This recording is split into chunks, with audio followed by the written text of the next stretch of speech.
Azkenen, baserri aukera aukien duenez, eta bertan planteatu duen, baserrik ze aukerak emango zizkigunez. Bai, aldapa malda desenteko lursaiek eta dauzkula, orduan, baratza pixkan mugatuta daukau, ez? Orduan, baratzaz aparte, ez, baserri dibertsifikatzea pentsatu duen, eta aukeratako bat ogintza zen, ez? Beti gustatu zaikulak ore bai fermentazio luzeko ogie, sofire bai kultura alemana, ez?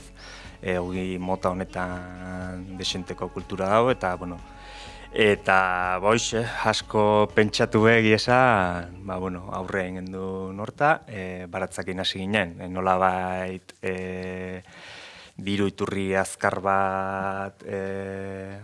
bat zalako, eta gero, okindegian kokatu pentsatzen, ze baserrin bertan kanpoko eraikin bat eraiki hortako, eta hortan jarri ginen eta eraikitzen.